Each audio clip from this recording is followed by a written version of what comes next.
നമസ്തേ. ഒന്നോർത്താൽ ഈ ലോകത്തിൽ ഏറ്റവും ദുഃഖിതനായ പ്രാണി ആരാണെന്ന് വെച്ചാൽ മനുഷ്യരാണ്. മനുഷ്യർക്കാണ് ദുഃഖത്തിനുള്ള കാരണങ്ങൾ കൂടുതൽ.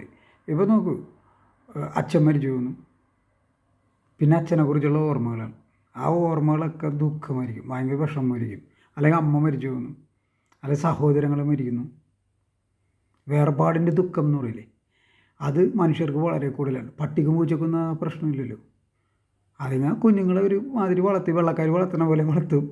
എന്നിട്ട് ഒരു പ്രായപൂർത്തിയായി കഴിയുമ്പോൾ ആ വിട്ടോന്ന് പറയും, നിങ്ങളുടെ പാട്ട് പോയി പോയിക്കോളാൻ പറയും. പിന്നെ ഇവർ മരിച്ചാന്ന് പോലും ഇവരറിയില്ല. മനസ്സിലായോ? ഒരു പട്ടി അറിയുന്നുണ്ട് അതിൻ്റെ തള്ളപ്പട്ടി മരിച്ചു എന്നറിയോ? ഇല്ലല്ലോ. അപ്പോൾ അതുകൊണ്ട് തന്നെ അവർക്ക് ദുഃഖത്തിനുള്ള കാരണമില്ല. സനാതനധർമ്മം പറയുന്നത് അറ്റാച്ച്മെൻ്റാണ് ദുഃഖത്തിനുള്ള കാരണമെന്നാണ് പറയണത്. അതുകൊണ്ട് തന്നെ ജ്ഞാനവൈരാഗ്യം എന്നാണ് പറയണത്. വൈരാഗ്യം എന്ന് വെച്ചാൽ ഒരു മനുഷ്യനോട് ഇവർക്ക് അങ്ങനെയല്ല, ആ ഒരു പ്രതികാര മോഹം, അതൊന്നുമല്ല ഉദ്ദേശിക്കണം. വൈരാഗ്യം എന്ന് വെച്ചാൽ ഡിറ്റാച്ച്മെൻ്റാണ്. മാനസികമായിട്ട് ഒരു സംഗതിയായിട്ട് അടുക്കാതിരിക്കലാണ്, അതാണ് വൈരാഗ്യം. അപ്പോൾ ജ്ഞാനം വൈരാഗ്യം ഇത് രണ്ടും ഒരുമിച്ചാണ്. വൈരാഗ്യം ഉള്ളിടത്താണ് ജ്ഞാനമുള്ളത്. ജ്ഞാനത്തിൽ നിന്നാണ് ദുഃഖമൊക്കെ ഇല്ലാണ്ടാവുന്നത്. മനസ്സിലായോ? അങ്ങനെയാണ് സനാതനധർമ്മം പഠിപ്പിക്കുന്നത്. ജ്ഞാനവൈരാഗ്യ സ്ത്രീ, ജ്ഞാനവൈരാഗ്യ നാശിനി അങ്ങനെ പറഞ്ഞിട്ടുണ്ട്. സ്ത്രീ എന്ന് പറഞ്ഞാൽ ഈ ജ്ഞാനവൈരാഗ്യങ്ങളൊക്കെ നശിപ്പിക്കുന്നവളാണ്. സനാതനധർമ്മം പറയുകയാണ്, ആയിരക്കണക്കിന് വർഷം ചങ്ങലയിൽ കെട്ടിയിട്ട മനുഷ്യനും ഒരിക്കൽ അതിൽ നിന്ന് മോചനം നേടിയേക്കാം. പക്ഷേ സ്ത്രീയുമായിട്ട് ബന്ധം വരുന്നവന് മോക്ഷത്തിൽ പോലും അവന് ഇതിൽ സ്വപ്നത്തിൽ പോലും സ്ത്രീയുമായിട്ട് ബന്ധത്തിൽ വരുന്ന ആൾക്കാർ സ്ത്രീയും പിന്നെ പുത്രകളത്രാദി അങ്ങനെ പറയണത്. അതായത് ഭാര്യയും മക്കളും അങ്ങനെ ഒരു ലൈനിലോട്ട് പോകുന്ന ആൾക്കാർക്ക് സ്വപ്നത്തിൽ പോലും മോക്ഷം കിട്ടില്ലെന്നാണ് പറയണത്. മനസ്സിലായോ? അപ്പോൾ ജ്ഞാനം വേണമെങ്കിൽ വൈരാഗ്യം വേണം. ആ വൈരാഗ്യത്തിൽ നിന്ന് വീടൊക്കെ വിട്ട് ഉപേക്ഷിച്ച് ഇറങ്ങി ഒരു ഗുരുവിൻ്റെ അടുത്ത് നമ്മളെത്തും. ഈശ്വരൻ നമ്മളെ കൊണ്ടെത്തിക്കും, വിധി നമ്മളവിടെ കൊണ്ടെത്തിക്കും. അങ്ങനെയാണ് ആ ഗുരുമുഖത്ത് നിന്നാണ് ജ്ഞാനം കിട്ടുന്നത്. ഗുരുമുഖത്ത് നിന്ന് ജ്ഞാനം കിട്ടുമ്പോഴാണ് മനുഷ്യർക്ക് ബോധോദയം ഉണ്ടാവുന്നത്. അപ്പോഴാണ് എല്ലാം മനസ്സിലാവണത്. ഇത് സംസാര ചക്രമാണ്, ഇവിടെ ഇങ്ങനെയാണ്. ഇവിടെ അച്ഛനും അമ്മയൊക്കെ കുറച്ച് നാൾ കൂടെ ഉണ്ടാവും. അത് കഴിയുമ്പോൾ അവരൊക്കെ നമ്മളെ ഉപേക്ഷിച്ച് പോകും. അതൊരു റിയാലിറ്റിയാണ്. ഇന്ന് നമ്മളവരെ കാണുന്നു എന്ന് വെച്ചാൽ നാളെ അവരെ കാണാതാവുന്ന സമയവും ഉണ്ടാവും. ഇന്ന് നമ്മൾ അവരുടെ സ്വരം കേൾക്കുന്നു, നാളെ അവരുടെ സ്വരം കേൾക്കില്ല. മനസ്സിലായോ? അപ്പോൾ അതൊക്കെ സംഭവിക്കുമ്പോൾ ചിലർ തകർന്നു പോകും. ശരിക്കും പറഞ്ഞാൽ ഞാൻ ഇന്നാളൊരു വാർത്ത വായിച്ചു. അതായത് ആ വാർത്തയിൽ പറഞ്ഞത് ഒരാളുടെ അച്ഛൻ മരിച്ചു. അപ്പോൾ ആ വാർത്ത കേട്ടപ്പോൾ മകന് ഹൃദയാഘാതം വന്നിട്ട് മകനും മരിച്ചു എന്നാണ് പറയണത്. എന്തൊരു വാർത്തയാണത്, ആലോചിച്ച് നോക്ക്. മറ്റ് പ്രാണികളിലൊക്കെ ഇങ്ങനെ ഒരു പ്രശ്നം ഉണ്ടാവും. ഇങ്ങനൊരു പ്രശ്നം ഉണ്ടാവത്തില്ല. കാരണം അവർക്ക് അറ്റാച്ച്മെൻ്റ് ഇല്ല, അതുകൊണ്ടാണ് പ്രശ്നമില്ലാത്തത്. അപ്പോൾ ശരിക്കും പറഞ്ഞാൽ നമ്മൾ ദുഃഖത്തിൽ നിന്ന് നമുക്ക് മോചനം കിട്ടണമെന്നുണ്ടെങ്കിൽ ശാശ്വതമായ പരിഹാരം കിട്ടാൻ ഞാൻ പറയണം. അല്ലാണ്ട് ഇപ്പോൾ ഒരു തലവേദന വന്നാൽ നമ്മളൊരു അനാസിൻ കഴിച്ചാൽ ചിലപ്പോൾ അത് മാറുമായിരിക്കും. അതിനെക്കുറിച്ചല്ല ഞാൻ പറയണം. എന്നേക്കുമായിട്ട് നമുക്ക് ദുഃഖത്തിൽ നിന്ന് മോചനം കിട്ടണമെന്നുണ്ടെങ്കിൽ നമ്മൾ അറ്റാച്ച്മെൻ്റ് എല്ലാം മാറ്റണം എന്നാണ് പറയണത്. വൈരാഗ്യത്തിലേക്ക് പോകണം എന്നാണ് പറയണത്. ഇത് തന്നെ വൈരാഗ്യം തന്നെ പല വിധത്തിലുണ്ടെന്നാണ് പറയണത്. അപ്പോൾ അതിൽ ഏറ്റവും വലുതാണ് തീവ്രതരം. മന്ദം, തീവ്രം, തീവ്രതരം. ഇതിൽ മന്ദവൈരാഗ്യം എന്ന് പറയുന്നത് തന്നെ കുടുംബത്തോടുള്ള വെറുപ്പെന്നാണ് പറയണത്. മനസ്സിലായോ? കുടുംബം ആദ്യം അങ്ങോട്ട് ഉപേക്ഷിക്കണേ. കുടുംബത്തിലാണ് നമ്മൾ നിൽക്കണത്. നമ്മളിപ്പോൾ എന്താണ്, എല്ലാ മനുഷ്യരുടെയും കാര്യം നിങ്ങൾ നോക്കൂ. ഓരോരുത്തരും ജോലിക്ക് പോകുന്നു, എന്തിനു പോകുന്നു? കുടുംബം നോക്കാൻ പോകുന്നു. മനസ്സിലായോ? അപ്പോൾ എന്തെങ്കിലും ഇതിൽ നിന്നൊരു മോചനം വേണ്ടേ? ഇതാണോ കുടുംബം നോക്കിയാലേ നമ്മൾ രക്ഷപ്പെടുവോ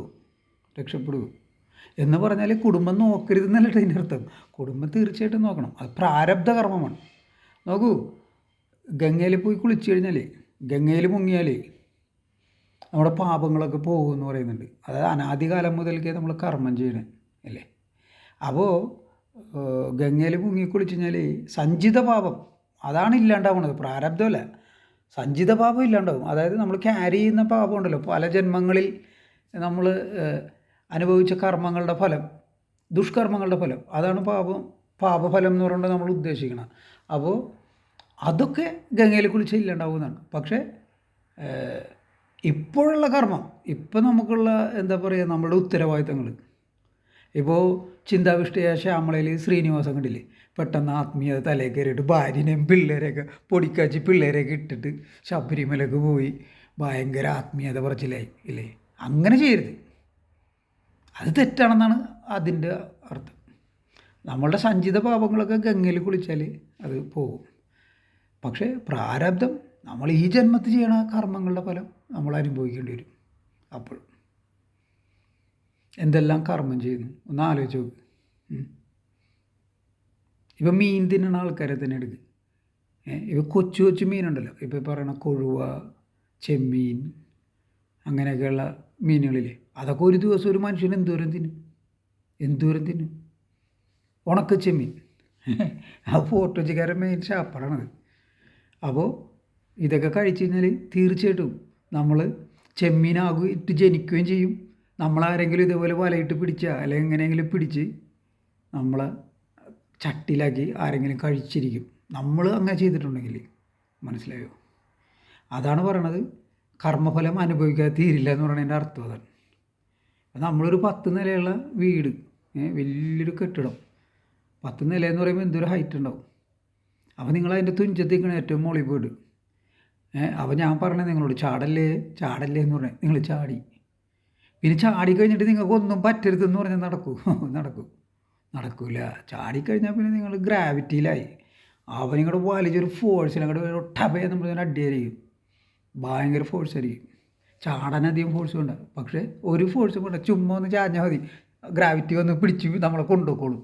മനസ്സിലായോ? പക്ഷേ അതുപോലെ അടിച്ച് വീഴുമ്പോഴുള്ള ഫോഴ്സ് അത് ഭയങ്കര ഫോഴ്സായിരിക്കും. നമ്മൾ തട്ടിപ്പോവും, തലയൊക്കെ പൊട്ടി ആൾ മരിച്ചു പോകും. മനസ്സിലായോ? അപ്പോൾ നമ്മൾ ചെയ്യേണ്ടതാണ് ചാടാതിരിക്കുക എന്നുള്ളതാണ്. അല്ലാതെ ചാടിക്കഴിഞ്ഞിട്ട് ആ കർമ്മം ചെയ്തിട്ട് കർമ്മഫലത്തിൽ നിന്ന് രക്ഷപ്പെടാമെന്ന് ആരും കരുതരുത്. That is foolishness.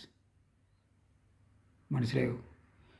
അതായത് ഫലത്തിൽ നമുക്ക് രക്ഷപ്പെടാൻ പറ്റില്ല. കർമ്മം ശരിയാക്കാൻ പറ്റും, തെറ്റായ കർമ്മങ്ങൾ ചെയ്യാതിരിക്കാൻ പറ്റും. തെറ്റ് ചെയ്ത് കഴിഞ്ഞിട്ട് മനസ്സിലായോ? ഇപ്പോൾ ഒരു പരീക്ഷ, ഇപ്പോൾ നമ്മൾ തെറ്റായ ഉത്തരം എഴുതി, അപ്പോൾ പിന്നെ നമുക്ക് മാർക്ക് കിട്ടില്ല. അത് ടീച്ചർ റോങ് എന്നേ പറയുള്ളൂ. പിന്നീട് നമ്മൾ ഓർക്കണം, ഓടോ അത് തെറ്റായി പോയല്ലോ ഉത്തരം, ഞാൻ ഇങ്ങനെ ചെയ്യാം, അങ്ങനെ പറ്റില്ല ചെയ്യുക. പരീക്ഷ കഴിഞ്ഞു, പരീക്ഷ നമ്മൾ തോറ്റു. മനസ്സിലായോ? അങ്ങനെയാണ് പോക്ക്. അപ്പോൾ ഈ ജ്ഞാനവൈരാഗ്യങ്ങൾ എന്നൊക്കെ പറയുന്നത് സനാതനധർമ്മത്തിൻ്റെ മതഗ്രന്ഥങ്ങളിൽ മാത്രം പറഞ്ഞിട്ടുള്ളതാണ്. എന്താണ് ദുഃഖത്തിൻ്റെ കാരണം? മനുഷ്യർക്ക് സുഖം ആഗ്രഹിച്ചുകൊണ്ടാണ് മനുഷ്യർ ഓരോന്നും ചെയ്തു കൂട്ടുന്നത്. പക്ഷേ സുഖം മാത്രമല്ലല്ലോ ഈ ലോകത്തിൽ, ദുഃഖമുണ്ടല്ലോ. എന്തെല്ലാം കാരണങ്ങളുണ്ട് ദുഃഖത്തിന്. മഹാരോഗങ്ങൾ കാരണമാണ്. പിന്നെ മാനസികമായ, അത് ശാരീരികമായിട്ടുള്ള പ്രശ്നം, മാനസികമായ പ്രശ്നം അതിലും കൂടുതലാണ്. ഇപ്പോൾ മക്കൾ സ്നേഹിക്കുന്നില്ല എന്ന് മാതാപിതാക്കൾക്ക് വിഷമം, മാതാപിതാക്കളുടെ സ്നേഹം കിട്ടില്ല എന്ന് മക്കൾക്ക് വിഷമം, അങ്ങനെ ഒരുപാട് പ്രശ്നങ്ങളുണ്ട്, മാനസിക പ്രശ്നങ്ങളുണ്ട്. മനസ്സിലായോ? അപ്പോൾ ഈ എല്ലാ ദുഃഖത്തിൽ നിന്നും മോചനം നേടാനായിട്ടുള്ള മാർഗം എന്താണ്? ഒരു മതഗ്രന്ഥം എന്ന് പറയുമ്പോൾ ഇങ്ങനെ ഒരു ചോദ്യം ചോദിച്ചാൽ അതിന് മറുപടി പറയണ്ടേ? ഇങ്ങനൊരു ചോദ്യം നിങ്ങൾ ബൈബിളിനോടും പഴയ നിയമത്തോടും പുതിയ നിയമത്തോടും ഖുറാനോടും ചോദിച്ചു നോക്കൂ, ഒരു മറുപടിയില്ല. പിന്നെ എന്തിനാണ് ഈ കിതാബ്? മനുഷ്യരുടെ പ്രശ്നങ്ങൾക്ക്, മനുഷ്യരുടെ ഉത്തരം കിട്ടാത്ത ചോദ്യങ്ങൾക്ക് ഉത്തരം നൽകേണ്ട ബാധ്യസ്ഥത മതഗ്രന്ഥങ്ങൾക്കല്ലേ ഉള്ളത്, അല്ലേ? ഇപ്പോൾ ഈ ചോദ്യം, ദുഃഖത്തിൽ നിന്ന് മനുഷ്യർക്ക് എങ്ങനെ ശാശ്വതമായ മോചനം നേടാം? അപ്പോൾ സനാതനധർമ്മം പറയുന്നത് ഞാനെന്നും എൻ്റേതെന്നുമുള്ള വിചാരമാണ് ദുഃഖത്തിന് കാരണമെന്നാണ്. ആ വിചാരം ഇല്ലാതായാൽ മാത്രമേ നമ്മുടെ ദുഃഖം ഇല്ലാണ്ടാവുള്ളൂ എന്ന് പറയണം. മനസ്സിലായോ? നിസ്സാര കാര്യമല്ല, പറയാൻ എളുപ്പമാണ്, പക്ഷേ ഇതാണ് സത്യം. മനസ്സിലായോ? കാരണം എല്ലാത്തിനും കാരണം ഇതാണ്. ഇപ്പം നോക്കൂ, ഇപ്പോൾ ലോകത്തിലെവിടെയെല്ലാം കുട്ടികൾ മരിക്കുന്നുണ്ട്. ഇപ്പോൾ സിറിയയിൽ കുട്ടികൾ മരിക്കണം, നമ്മൾ കാര്യമുണ്ടോ? നമ്മൾ കരയാനുണ്ട്. ഫോർട്ട് കൊച്ചിയിൽ ആരെങ്കിലും കരയോ? അയ്യോ സിറിയയിൽ കുഞ്ഞ് മരിച്ച്. പക്ഷേ കേരളത്തിൽ ആരെങ്കിലും ഒരു കുഞ്ഞ് മരിച്ചാൽ അവരെ വീട്ടുകാരിരുന്ന് കരയും. അയ്യോ എൻ്റെ കുഞ്ഞ് മരിച്ചേ കുഞ്ഞ് മരിച്ചേന്ന്. കാരണം എന്താണ്? ഇത് എൻ്റെ കുഞ്ഞാണെന്നുള്ള വിചാരമാണ്. അതുകൊണ്ടാണ് അങ്ങനെ സംഭവിക്കുന്നത്. അപ്പോൾ എൻ്റേതെന്നുള്ള വിചാരമാണ് എന്ന് പറഞ്ഞില്ലേ. പിന്നെ ഞാനെന്നുള്ള വിചാരം. ഞാനെന്ന് പറഞ്ഞാൽ ആത്മാവില്ല. കാരണം ഒരേ ആത്മാവ് തന്നെയാണല്ലോ എല്ലായിടത്തും ഉള്ളത്. അവന് ഞാനെന്ന് എങ്ങനെ പറയും? ആലോചിച്ച് നോക്കൂ. യുക്തിപൂർവമായി ആലോചിച്ചാൽ ഞാനെന്ന് പറയാൻ പറ്റത്തില്ല. ഇനി ഞാനെന്ന് പറഞ്ഞാൽ ആത്മാവില്ല, അല്ലെങ്കിൽ ഞാനെന്നും എൻ്റേതെന്നുമുള്ള വിചാരമാണ് ദുഃഖത്തിന് നിദാനം. ഇതൊന്നും ബൈബിളിലും ഖുറാനിലും പറഞ്ഞിട്ടില്ല. സനാതനധർമ്മമാണ് ഈ അറിവുകളൊക്കെ തരുന്നത്. അപ്പോൾ അതല്ലേ ശരിയായ മതം അല്ലേ? മറ്റേ ബൈബിളും ഖുറാനും എന്താണ്? ബൈബിൾ പറയും എല്ലാവരും മാമോദീസ നോക്കി ക്രിസ്ത്യാനിയാക്ക്. ഖുറാൻ എല്ലാവരും സുന്നത്ത് ചെയ്ത് മുസ്ലിമാക്ക്. ലോകം മുഴുവനും അള്ളാഹുവിൻ്റെ മാർഗത്തിൽ വരണവരെ യുദ്ധം ചെയ്യും. മറ്റേത് ഞാനല്ലാതെ മറ്റൊരു ദൈവം നിനക്കുണ്ടാകരുത്, വിഗ്രഹാരാധകരെയൊക്കെ തല്ലിക്കൊല്ലി. ഇതല്ലേ പറയണത്. അല്ലാണ്ട് മനുഷ്യർക്ക് പ്രയോജനമുള്ള എന്തെങ്കിലും ഉണ്ടോ അതിൻ്റെ അകത്ത്? നിങ്ങൾ ആലോചിച്ച് നോക്ക്. ഇപ്പോൾ ഞാൻ ഇത്രയും കാര്യങ്ങൾ സനാതനധർമ്മത്തിൽ നിന്ന് നിങ്ങളോട് പറഞ്ഞില്ലേ. ഇതൊക്കെയല്ലേ മനുഷ്യർക്ക് വേണ്ട അറിവ്.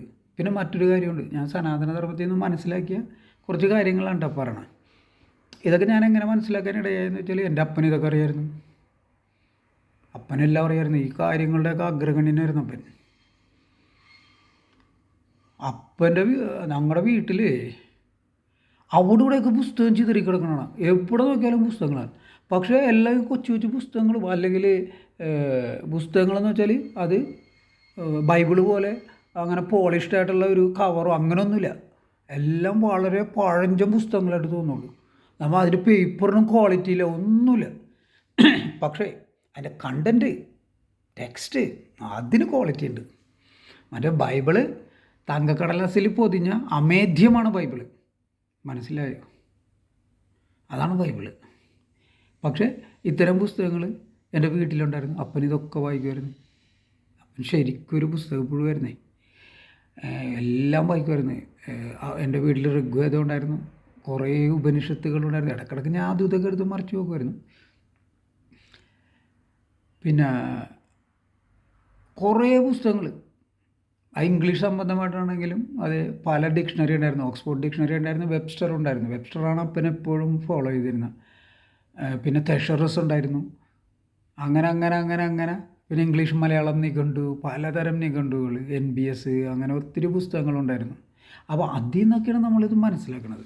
ഓക്കെ, എൻ്റെ ഗുരു എന്ന് പറഞ്ഞാൽ എൻ്റെ അപ്പൻ തന്നെയാണ്. അപ്പൻ മാത്രമാണ്, മറ്റാരുമല്ല. അപ്പോൾ ഞാൻ മനസ്സിലാക്കിയ മറ്റൊരു കാര്യം പറയാം. ഒരു മനുഷ്യൻ തൻ്റെ ജീവിതകാലം കൊണ്ട് നേടേണ്ടത് നിത്യാനിത്യ വസ്തു വിവേകമാണ് എന്ന് സനാതനധർമ്മം പറയുന്നുണ്ട്. ഇങ്ങനൊരു കാര്യം ബൈബിളിലോ ഖുറാനിലോ വല്ലതും പറഞ്ഞിട്ടുണ്ടോ? ഉണ്ടെങ്കിൽ നിങ്ങളതൊന്ന് കാണിച്ചു തരൂ. കൃത്യമായിട്ട് മത്തായുടെ പുസ്തകത്തിൽ ഇങ്ങനെ പറഞ്ഞിട്ടുണ്ടെന്ന് ഒന്ന് കാണിച്ചു തരൂ. എന്തൊരു വലിയൊരു ഉപദേശമാണെന്ന് ആലോചിക്കുക. ഒരു മനുഷ്യൻ അവൻ്റെ ജീവിതകാലം കൊണ്ട് നേടേണ്ടത് എന്താണ്? നിത്യാനിത്യ വസ്തു വിവേകമാണ്. നിത്യമായിട്ട് നിലനിൽക്കുന്ന വസ്തു. ഇവ അപ്പൻ, അമ്മ, ഇതൊന്നും നിത്യമല്ല. അതിപ്പോൾ ഞാൻ മനസ്സിലാക്കണില്ല. എൻ്റെ അപ്പനും അമ്മ മരിച്ചപ്പോൾ ഞാൻ മനസ്സിലാക്കണത് അല്ലേ. അപ്പനൂടെ ഉണ്ടായിരുന്നു, പക്ഷെ അപ്പനിപ്പോൾ ഇവിടെ ഇല്ല. അമ്മ ഉണ്ടായിരുന്നു, അമ്മയും ഇല്ല. എങ്ങാട് പോയി? മരിച്ചു പോയെന്നല്ലാണ്ട് എനിക്ക് വല്ലതും പറയാൻ പറ്റുമോ? എങ്ങാട് പോയെന്ന് എനിക്ക് വല്ല പിടിയുണ്ട്? ഒരു പിടിയില്ല. അപ്പോൾ അതിൽ നിന്നാണ് നമ്മളോട് തിരിച്ചറിവുണ്ടാവുന്നത്. അപ്പോൾ നിത്യാനിത്യ വസ്തു വിവേകം എന്ന് പറഞ്ഞാൽ നിത്യമായി നിലനിൽക്കുന്ന വസ്തു ഏതാണ്, അനിത്യമായത്, നിത്യമല്ലാത്തത്, എല്ലാ കാലവും നിലനിൽക്കാത്ത വസ്തു ഏതാണ് എന്ന തിരിച്ചറിവാണ് വേണ്ടതെന്നാണ് അതിൻ്റെ അർത്ഥം. വസ്തു വിവേകം എന്ന് വെച്ചാൽ തിരിച്ചറിവാണ്. അത് ഡിസ്റ്റിങ്വിഷ് ചെയ്യാൻ, ഡിഫറൻഷ്യേറ്റ് ചെയ്യാനായിട്ടുള്ള അറിവ്. ഇതാണ്, ഇത് നിത്യമാണ്, ഇത് അനിത്യമാണ്, അങ്ങനെ തിരിച്ചറിയാനായിട്ടുള്ള അറിവ്. അതാണ് നേടേണ്ടതെന്ന് പറയണം. അപ്പോൾ സനാതനധർമ്മം പറയുന്നത് നിത്യാനിത്യ വസ്തു വിവേകം എന്ന് വെച്ചാൽ നിത്യമായിട്ടൊരൊറ്റ വസ്തു മാത്രമേ ഉള്ളൂ, ആത്മാവ്. ആത്മാവ് മാത്രമാണ് സ്വന്തം ധനവും സ്വാർത്ഥവും. ഇങ്ങനെയൊക്കെ ബൈബിളിലും ഖുറാനിലും എഴുതി വെച്ചിട്ടുണ്ടോ? ഉണ്ടോ? എന്താ അത് നൽകുന്ന അറിവ്. അപ്പോൾ ആത്മാവ് മാത്രമാണ് നിത്യം, മറ്റെല്ലാം അനിത്യമാണ്. അതാണ് അതിൻ്റെ സത്യാവസ്ഥ. ഈ എൻ്റെ അപ്പന് ഇടയ്ക്കിടയ്ക്ക് പറയുമെന്നും പറഞ്ഞ് ഞാൻ നിങ്ങളോട് പറഞ്ഞിട്ടുള്ള ഒരു കാര്യമില്ലേ, acceptance of reality is equal to happiness. ഇതാണ് സത്യം. ഇപ്പം എന്നെ നിങ്ങൾ കാണുന്നു, അല്ല നിങ്ങൾ കണ്ണാടിയിൽ നോക്കുമ്പോൾ നിങ്ങളെ കാണുന്നു. ഒരു 100 വർഷം കഴിയുമ്പോൾ കണ്ണാടി ഉണ്ടാവില്ല, നിങ്ങളും ഉണ്ടാവില്ല, ഇല്ലേ? അപ്പോൾ ഇതൊന്നും നിത്യമല്ല എന്നല്ലേ അതിൻ്റെ അർത്ഥം? അതല്ലേ സത്യം? ഈ അമ്മയും സഹോദരങ്ങളും കൂട്ടുകാരും ഇതൊന്നും നിത്യമായിട്ടുള്ളതല്ല. നിത്യമായ വസ്തുവിനെ ഇപ്പം നമ്മളൊരു സംഗതി ചാരി നിൽക്കണേ, ഇപ്പം ഞാനിത് ഈ ചുവരിൽ ചാരി നിൽക്കണേ, ഇപ്പം നോക്കൂ, ഈ ചുവരിന് എന്നെ താങ്ങാനുള്ള ശക്തിയുണ്ട്, അതുകൊണ്ടാണ് താരാൻ പറ്റണം. അതിന് പകരം ഒരു ചുള്ളിക്കമ്പാണ് ഇവിടെ ഇരിക്കണേ, ഞാൻ അതിൽ ചാരി കഴിഞ്ഞാൽ ചുള്ളിക്കമ്പ് ഒടിഞ്ഞു പോകും, ഞാനും വീഴും, സംശയിക്കേണ്ട കാര്യത്തിൽ. അപ്പോൾ നമ്മളൊരു കാര്യത്തിൽ ചാരി നിൽക്കുമ്പോൾ അതിന് നമ്മളെക്കാളും ബലമുണ്ടാവണം. മനസ്സിലായോ? നിത്യമായ വസ്തുവിലാണ് നമ്മൾ ചാരി നിൽക്കേണ്ടത്.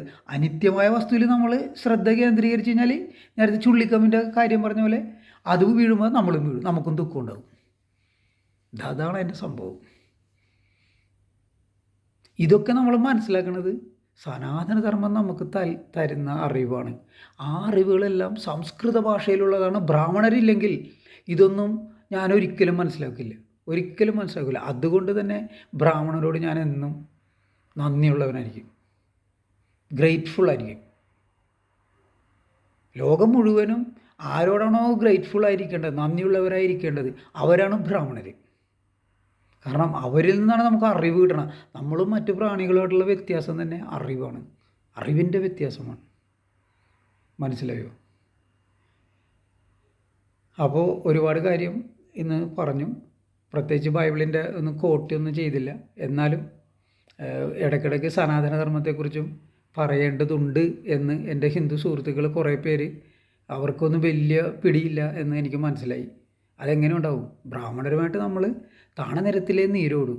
ബ്രാഹ്മണരോട് നമ്മൾ വളരെ ഭവ്യതയോടുകൂടി പെരുമാറിയാലേ നമുക്ക് അറിവ് കിട്ടും, നമുക്ക് വേണ്ടുന്ന അറിവ്. അല്ലാണ്ട് ഇപ്പോൾ വിൻഡോസ് 10 വിൻഡോസ് 11 അതിനെക്കുറിച്ചുള്ള അറിവല്ല, അല്ലെങ്കിൽ ഒരു പുതിയ ഐഫോണിനെ കുറിച്ചുള്ള അറിവല്ല ഞാൻ ഉദ്ദേശിക്കുന്നത്. മനസ്സിലായോ? നമ്മളുടെ ജീവിതത്തിൽ എന്നും നമുക്ക് ആവശ്യമായ അറിവ്, നമ്മളുടെ ജീവിതത്തെ ഈ ജന്മം കഴിഞ്ഞാലും അടുത്ത ജന്മത്തിലേക്കും നമ്മളുടെ വിധി നിർണ്ണയിക്കുന്ന അറിവ്, അതാണ് നമുക്ക് അത്യാവശ്യമായിട്ട് വേണ്ടത്, ഇല്ലേ? അതാണ് പരമപ്രധാനമായിട്ടുള്ള അറിവ്. ആ അറിവ് നൽകാൻ കഴിവുള്ളവരാണ് ബ്രാഹ്മണർ. ബ്രാഹ്മണർ എഴുതി വെച്ചത് അത് മലയാളത്തിലേക്ക് തർജ്ജമ ചെയ്ത് അല്പമൊക്കെ വായിച്ചിട്ട് എനിക്ക് ഇത്രയും അറിയാമെങ്കിൽ ബ്രാഹ്മണർക്ക് എന്തുമാത്രം അറിയാൻ പറ്റും? സംസ്കൃതത്തിൽ തന്നെ ഇത് പഠിക്കണ ഒരുപാട് പണ്ഡിതന്മാരുണ്ട്. അവരെയൊക്കെ നമ്മൾ ഈശ്വരന്മാരെ പോലെയാണ് നമ്മൾ കാണേണ്ടത്, അവരെ, സത്യം പറഞ്ഞാൽ. ഓക്കെ, അതിനു പകരം നമ്മൾ അവരോട് പുച്ഛം, വെറുപ്പ്. വളരെ ഹിന്ദുക്കൾ ഒരുപാട് പേര് ബ്രാഹ്മണരെന്ന് കേൾക്കണതന്നെ അവർക്ക് ഒരുമാതിരി അലർജി പോലെ. ഇപ്പോൾ പല കഥകളും നമ്മൾ പഠിച്ചിട്ടുണ്ട്. ബ്രാഹ്മണർ അങ്ങനെ സംബന്ധം ചെയ്യാനൊക്കെ പോകുമായിരുന്നു എന്നൊക്കെ പറഞ്ഞ്. അതൊക്കെ കഴിഞ്ഞില്ലേ? ആ കാലമൊക്കെ കഴിഞ്ഞല്ലോ. അപ്പോൾ ഇനിയും അതിനെക്കുറിച്ചൊന്നും പറയുന്നതിൽ അർത്ഥമില്ല. എല്ലാവരുടെയും ഭാഗത്ത് തെറ്റുണ്ടാവും, എല്ലാവരും തെറ്റ് ചെയ്തിട്ടുണ്ട്. അപ്പോൾ നമ്മൾ ഹിന്ദുക്കൾ പരസ്പരം ചെളിവാരി എറിയാതെ, ബ്രാഹ്മണർ നമ്മുടെ പുരോഹിത വർഗമാണ്, പിന്നെ നമ്മളുടെ സംസ്കാരത്തിൻ്റെ അടിസ്ഥാനമായ നമ്മുടെ മതഗ്രന്ഥങ്ങളൊക്കെ അതിൻ്റെയൊക്കെ അധികാരികൾ അവരാണ് എന്ന് നമ്മൾ മനസ്സിലാക്കി പെരുമാറുന്നതായിരിക്കും നമുക്ക് നല്ലത്. അങ്ങനെ പെരുമാറിയാലേ നമുക്ക് അറിവുണ്ടാവുള്ളൂ. അറിവുണ്ടെങ്കിൽ മാത്രമേ നമുക്ക് കാര്യങ്ങൾ വേർതിരിച്ചറിയാൻ കഴിയുള്ളൂ. മനസ്സിലായോ? അല്ലെങ്കിൽ നമുക്ക് മനസ്സിലാവില്ല. ഇപ്പോൾ വിവേകാനന്ദനെ പോലുള്ള ആൾക്കാരൊക്കെ എന്തൊക്കെയാണ് പറയണത് യേശുവിനെ പറ്റി, എന്തൊക്കെയാണ് പറഞ്ഞിട്ടുള്ളത്. ഇപ്പോൾ ഒരുപാട് ഈ കപടസ്വാമിമാർ അവർ പറയുന്നത് യേശു ഭാരതത്തിൽ വന്നിട്ടുണ്ട്, തപസ് ചെയ്തിട്ടുണ്ട്, ഹരിദ്വാറിൽ, ഋഷികേശിൽ, ഇവിടെയൊക്കെ 12 വർഷക്കാലം യേശു തപസ് ചെയ്തു എന്നാണ് പറയുന്നത്. മനസ്സിലായോ? എന്നിട്ട് തപസ് ചെയ്തിട്ട് നേരെ ഇസ്രായേലിലോട്ട് പോയി അവിടെയുള്ള വേശ്യകളുടെ കൂടെ കൂടി മദ്യപാനവും വേശ്യ സംസർഗവും പിന്നെ ഇറച്ചി തീറ്റയും എല്ലാം കൂടി അടിപൊളിയായിട്ട് ജീവിച്ചു. അപ്പോൾ പിന്നെ എന്തിനാണ് ഇവിടെ വന്ന് തപസ് ചെയ്ത്? എന്തിനാണ് ഭാരതത്തിൽ ഇങ്ങനെ ജീവിക്കാനാണെങ്കിൽ? അതൊന്ന് ആലോചിച്ച് നോക്ക്. ഇവിടെ വന്ന് 12 വർഷം തപസ് ചെയ്ത് യേശുവാണ് തിരിച്ചു പോയത്. അതിനുശേഷമാണ് യേശുവിൻ്റെ പ്രവർത്തനങ്ങൾ തുടങ്ങുന്നത് 30 വയസ്സുള്ള സമയത്ത്. മനസ്സിലായോ? അപ്പോൾ യേശുവിനെ പറ്റി തന്നെ പറയണത്, യേശുവിനെ പറ്റി നാട്ടുകാർ പറയുന്നു എന്ന് യേശു തന്നെ പറയണത്. You call me a friend of prostitutes, നിങ്ങളെന്നെ വേശ്യകളുടെ കൂട്ടുകാരൻ എന്ന് വിളിക്കുന്നു. മനസ്സിലായോ? You call me a drunkard, മദ്യപാനി, നിങ്ങളെന്നെ മദ്യപാനി എന്നും വേശ്യകളുടെ കൂട്ടുകാരനെന്നും വിളിക്കുന്നു. അല്ല, മദ്യം കഴിക്കാനുള്ള പിന്നെ മദ്യപാനി എന്നല്ലാണ്ട് പിന്നെ എന്ത് പറയണം? വേശ്യകളുടെ കൂടെ നടക്കണതാണ് യേശു. അവിടുത്തെ പരിസരത്തുള്ള സകല വേശ്യകളും, ലാസർ എന്ന് വെച്ചാൽ സ്വന്തം പെങ്ങന്മാരെ കൂട്ടിക്കൊടുത്ത് ജീവിച്ചിരുന്ന ഒരുത്തനാണ് ലാസർ. മനസ്സിലായി? ഒരു പിമ്പ്. മനസ്സിലായില്ലേ? അപ്പോൾ അയാളാണ് യേശുവിൻ്റെ ഏറ്റവും ഫ്രണ്ട് എന്ന് പറഞ്ഞാൽ. ആകെ കൂടി ഒരു സുഹൃത്ത് മാത്രമേ ഉള്ളൂ യേശുവിന് ബൈബിളിൽ. മറ്റുള്ളവരൊക്കെ ശിഷ്യന്മാരാണ്. യേശുവിന് ഫ്രണ്ട് എന്ന് പറയാനായിട്ട് ഒരു ഒറ്റ ആളുള്ളൂ. അത് ഈ സ്വന്തം പെങ്ങന്മാരെ കൂട്ടിക്കൊടുത്ത് ജീവിക്കുന്ന വൃത്തികെട്ടവന്മാരിൽ വൃത്തികെട്ടവൻ അവനാണ് ലാസർ. അവൻ്റെ കൂട്ടുകാരനാണ് യേശു. ഒന്ന് ആലോചിച്ച് നോക്ക്. യേശു ഇവിടെ വന്ന് 12 വർഷം തപസ് ചെയ്തത് ഇതിനാണ്? ഈ പിമ്പന്മാരുടെ കൂടെ നടക്കാനാണ്? ആണോ? അപ്പോൾ യേശു ഇവിടെ ഭാരതത്തിൽ വന്നിട്ടുമില്ല, തപസ്സും ചെയ്തിട്ടില്ല. അതാണ് സത്യം. പക്ഷേ എന്തോ ഡോളർ കിട്ടാനാണെന്ന് തോന്നുന്നു ഈ കാവിയിട്ട കപട സന്യാസിമാർ യേശു ഭാരതത്തിൽ വന്നിട്ടുണ്ടായിരുന്നു, യേശു ഹിന്ദു ആണെന്ന് പറഞ്ഞ് പ്രചരിപ്പിക്കണേ. അതിൻ്റെ ഫലമായിട്ടാണ് ഇപ്പം നമ്മൾ ഒരുപാട് ചിത്രം കാണണം. ബ്രഹ്മയേശു, നാഗയേശു, വിഷ്ണു യേശു എന്നൊക്കെ, മുരുകേശു. എനിക്ക് പയ്യ ഇത് പറഞ്ഞ എൻ്റെ നാക്ക് ഒന്ന് സംഭവിക്കാണ്ടിരുന്നാൽ മതി. എന്തായാലും എന്ത് പറയാനാണ് പോയി. ഇങ്ങനെയൊക്കെ പറയാൻ തന്നെ നമുക്ക് കൂച്ചമായിരിക്കും പറയാൻ തന്നെ എനിക്ക് നാണം തോന്നണേ. മനസ്സിലായോ? കാരണം എങ്ങനെയാണ് ഈ പിശാചിനെയും മുരുകനെയും കൂടി നമ്മൾ ചേർത്ത് വെച്ച് എങ്ങനെ പറയും? പക്ഷേ ക്രിസ്ത്യാനികൾ അതൊക്കെ യേശു ഇങ്ങനെ വേലും പിടിച്ചുകൊണ്ടിരിക്കണം, വടിവേലിനെ പോലെ വേലും പിടിച്ചുകൊണ്ടിരിക്കണ പിക്ചർ ഞാൻ കണ്ടിട്ടുണ്ട്. അപ്പോൾ ഇതൊക്കെ കാണിച്ചിട്ട് തമിഴ്നാട്ടിലെ ഹിന്ദുക്കളെ ക്രിസ്ത്യാനികളാക്കി മാറ്റും. മനസ്സിലായോ? എന്തും ചെയ്യും. കാരണം ഇവരുടെ ഉള്ളിലിരിക്കുന്ന സ്പിരിറ്റ് അതാണ്, പിശാചാണ് ഇരിക്കണത്. അങ്ങനെ പിശാചിരുന്ന് ഇവരുടെ വിചാരം ഇവരെങ്ങനെയെങ്കിലും ക്രിസ്ത്യാനിയാക്കി അവർ സ്വർഗത്തിൽ പോകുമല്ലോ. മനസ്സിലായോ? പിന്നെ യേശു പല കഥകളിലൂടെ പറഞ്ഞും കൊടുത്തിട്ടുണ്ട്. അതായത് ഒരു കഥ പറയുന്നുണ്ട് ബൈബിളിൽ, ലൂക്കായുടെ പുസ്തകം 19-ാം അധ്യായം. ആ കഥയുടെ അവസാനമാണ് എന്നാൽ എൻ്റെ ഭരണം ഇഷ്ടപ്പെടാത്ത എൻ്റെ ശത്രുക്കളെ ഇവിടെ കൊണ്ടുവന്ന് ഞാൻ കാണുക കൊന്നുകളയുക എന്ന് പറയുന്നത്. ആ കഥ ഇങ്ങനെയാണ് 19-ാം അധ്യായത്തിൽ. അതായത് രാജാവായി തിരിച്ചു വരാൻ വേണ്ടി ഒരാൾ വിദേശത്തോട്ട് പോണേ. അപ്പോൾ പോകുന്നതിന് മുമ്പ് അയാൾ തൻ്റെ അനുചരന്മാരെ വിളിച്ചിട്ട് കുറച്ച് നാണയം കൊടുക്കണേ. എന്നിട്ട് പോവും. തിരിച്ചു വന്നു കഴിയുമ്പോൾ ഇയാൾ തിരിച്ചു ചോദിക്കും നാണയം. അപ്പോൾ ഒരാൾ പറയും, നീ തന്ന നാണയം ഞാൻ 10 നാണയം കൂടുതലുണ്ടാക്കി. ഒരാൾ പറയും 5 നാണയം. മറ്റേ ആൾ പറയും, I knew you were a hard man, ഈ ഒരു പരുക്കനായ മനുഷ്യനാണെന്ന് എനിക്കറിയാമായിരുന്നു. അതുകൊണ്ട് നിൻ്റെ നാണയം ഞാൻ കുഴിച്ചിട്ട് ഇന്നാ പിടിച്ചോ നിൻ്റെ നാണയം എന്നും പറഞ്ഞ് അവന് തിരിച്ചു കൊടുക്കും. തന്ന നാണയം. അപ്പം മറ്റുള്ളവരോട് പറയും, നീ 10 നാണയം ഉണ്ടാക്കിയില്ലേ, നിന്നെ 10 ഗോത്രത്തിൻ്റെ തലവനാക്കും സ്വർഗത്തിലെന്ന് പറയും. അങ്ങനെ ഓരോരുത്തരും പറയും. ഇയാളോട് പറയും, you knew I was a hard man, നിനക്കറിയാമായിരുന്നു ഞാൻ ഒരു പരുക്കനായ മനുഷ്യൻ, എന്നിട്ടും നീ ഇത് ബാങ്കിലിട്ടില്ല, എന്നിട്ട് പലിശ അടക്കം എനിക്ക് തിരിച്ചു തന്നില്ലേ. യേശു പറയണേ, ദൈവോത്തരം സംസാരിക്കണേ, നിനക്കിത് ബാങ്കിലിടാമായിരുന്നില്ലേ, എന്നിട്ട് കാശ് ഉണ്ടാക്കാമായിരുന്നില്ലേ, അത് എനിക്ക് തിരിച്ചു തരാമായിരുന്നല്ലോ. പക്ഷേ നീ അത് ചെയ്തില്ല. അതുകൊണ്ട് ഞാൻ നിൻ്റെ അടുത്ത് ഉള്ളതും കൂടി എടുത്തിട്ട് ഞാൻ കൂടുതൽ നാണയം ഉണ്ടാക്കിയവനുണ്ടല്ലോ അവന് കൊടുക്കും എന്ന് പറയേണ്ട, അവന് കൊടുക്കും. എന്നിട്ടാണ് പറഞ്ഞത്, those who have more will be given, കൂടുതലുള്ളവന് ഇനിയും ഞാൻ കൂടുതൽ കൊടുക്കും, so that he will have more than enough എന്ന് പറയുന്നുണ്ട്. അവന് ആവശ്യത്തിലേറെ ഉണ്ടാവാനായിട്ട് ഞാൻ ഉള്ളതിനേക്കാളും കൂടുതൽ കൊടുക്കും. പക്ഷേ ഒന്നുമില്ലാത്തവനിൽ നിന്ന് that little he think he has will be taken away from him, അങ്ങനെ പറയും. അതായത് പക്ഷെ ഒന്നുമില്ലാത്തവൻ്റെ നിന്ന് ആ കുറച്ച് അവനുണ്ടെന്ന് കരുതുന്നുണ്ടല്ലോ അതും കൂടി ഞാൻ എടുത്തു മാറ്റും എന്ന് പറയും. എന്നിട്ടാണ് ഇത് പറയണത്, എന്നാൽ എൻ്റെ ഭരണം ഇഷ്ടപ്പെടാത്ത എൻ്റെ ശത്രുക്കളെ ഇവിടെ കൊണ്ടുവന്ന് ഞാൻ കാണുന്നത് കൊന്നുകളയുകയാണ്. അപ്പോൾ ഈ രാജ്യഭാര്യം വിദേശത്ത് പോയി രാജാവാകാൻ വന്നത് ഈ കഥയിൽ പറയുന്ന ഉപമയിൽ പറയുന്ന ആൾ യേശു തന്നെയാണ് ആ കഥയിൽ പറയുന്നത്. അങ്ങനെ പോയി വന്നത്. അപ്പോൾ കൊടുത്തത് എന്താണ്?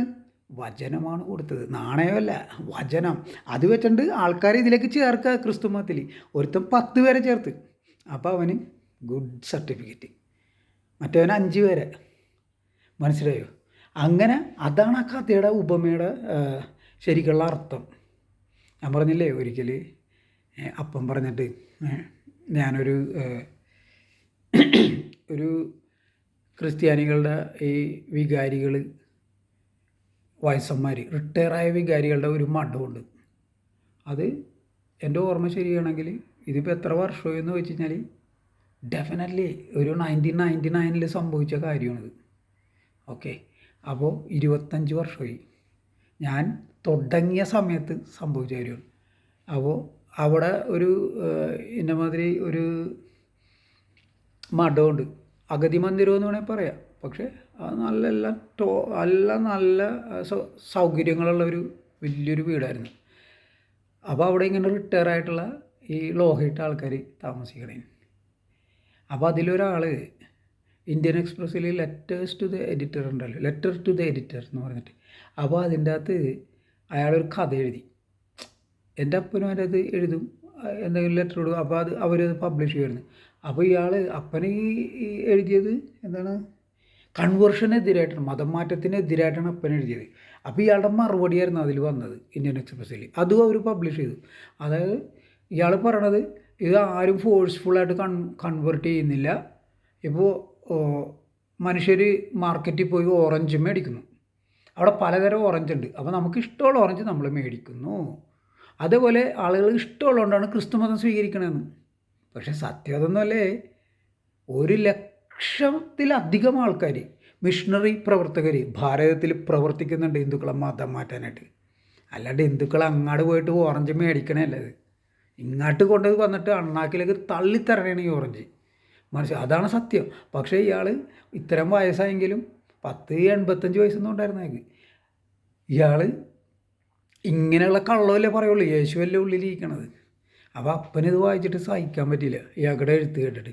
അപ്പോൾ എന്നോട് പറഞ്ഞ് നീയൊന്ന് ഇയാളെ പോയി ഒന്ന് കാണണമെന്ന് പറഞ്ഞു. നമ്മളപ്പോൾ തന്നെ ഹാപ്പി അല്ലേ, അപ്പനല്ലേ പറഞ്ഞേക്കണത്. അപ്പോൾ തന്നെ ഞാൻ അയാളെ വിളിച്ച് നമ്പർ എടുത്തു, ഇന്ത്യൻ എക്സ്പ്രസ്സിൽ വിളിച്ചു. അങ്ങനെ അവിടെ നിന്ന് ഇൻഫർമേഷൻ കിട്ടി, അപ്പോൾ ഇയാളുടെ നമ്പർ കിട്ടി. അങ്ങനെ ഇയാളെ വിളിച്ചു. ഇദ്ദേഹത്തിനെ വിളിച്ചിട്ട് ഞാൻ പറഞ്ഞു, ഞാൻ താങ്കളുടെ ഒരു ആരാധകൻ എന്നുള്ള നിലയിലാണ് ഞാൻ സംസാരിക്കുന്നത്. ഏത് യേശുവിൻ്റെ കള്ളത്തരം പഠിച്ച് നമ്മളിവിടെയാണ്. അപ്പോൾ നമുക്ക് നിസ്സാരമായിട്ട് ഇയാളെയൊക്കെ ഹാൻഡിൽ ചെയ്യാൻ പറ്റും. ഞാൻ പറഞ്ഞ്, ഞാൻ താങ്കളുടെ ഒരു ആരാധകനാണ്, ഞാൻ താങ്കൾ ഇന്ത്യൻ എക്സ്പ്രസ്സിലെ മറുപടി കണ്ട് ഞാൻ അന്തം വിട്ടിരിക്കണേ, താങ്കളെ ഒരു എന്താ പറയുക, ഒരു അപ്പോയിൻമെൻറ്റ് എനിക്ക് വേണമെന്ന് പറഞ്ഞു. അപ്പോൾ അത് തന്നെ അദ്ദേഹം അപ്പോയിൻമെൻറ്റ് വന്നു. എന്നിട്ട് ഞാൻ പോയിട്ട് അവിടെ ഈ വിസിറ്റേഴ്സിൻ്റെ ഇരിക്കാൻ ഒരു റൂമുണ്ട്, അവിടെ ഇരുന്ന സംസാരം. അപ്പോൾ സംസാരിച്ച് ഞാൻ തുടരെ അറ്റാക്കിങ് ആളാണ്. എന്ന് വെച്ചാൽ അറ്റാക്ക് എന്ന് വെച്ചാൽ കത്തിയെടുത്ത് കുത്തണം എന്നല്ല, ബൈബിളിലെ വചനങ്ങൾ എടുത്തിട്ട് അടിക്കണേ. അത് ഇയാൾക്ക് ചാട്ടവാറിന് അടികൊള്ളതിനേക്കാളും ഫീലിങ്സ് ആയിരിക്കും. അപ്പോൾ ലാസ്റ്റ് എന്ത് പറഞ്ഞാലും ഇയാൾ എന്തെങ്കിലും കൊനിഷ്ട് പറഞ്ഞിട്ട് വരും. അപ്പോൾ ലാസ്റ്റ് ഞാൻ ഈ ലൂക്ക് 19:27 പറഞ്ഞു. 19:27 യേശു ഇങ്ങനെ പറഞ്ഞിട്ടുണ്ടല്ലോ, ലൂക്ക് 6:27.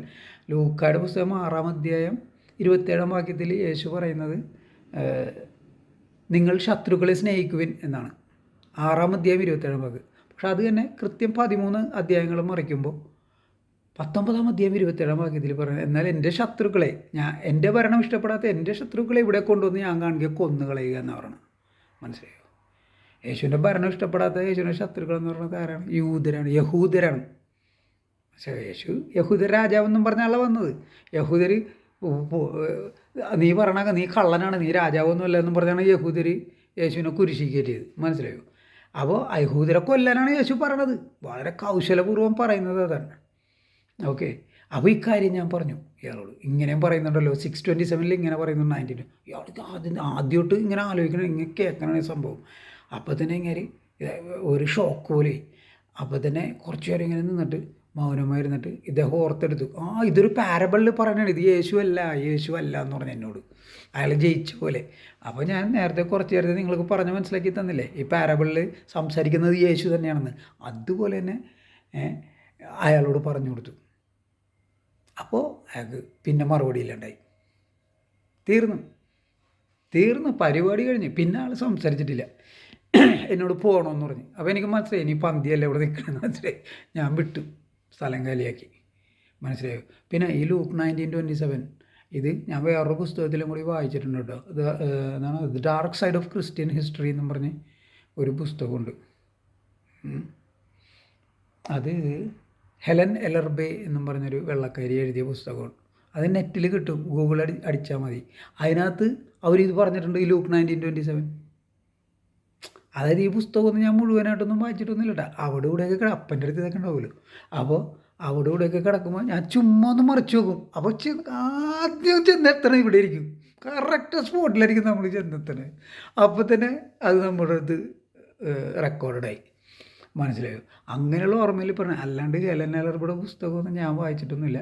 കുറച്ച് അവിടെ നിന്ന് ഇവിടെ നിന്നൊക്കെ വായിച്ചിട്ടുണ്ട്. അത് വായിക്കേണ്ട സാധനം മാത്രമേ വായിച്ചിട്ടുള്ളൂ. അതിൽ നിന്നാണ് ഞാൻ പറയണത്. അപ്പോൾ അതിലവർ പറയണത് ഇത് കോട്ട് ചെയ്തിട്ടുണ്ട്, Luke 19:27. But as for those enemies of mine who didn't want me to be their king, bring them here and kill them while I watch. അങ്ങനെ പറയണം. അപ്പോൾ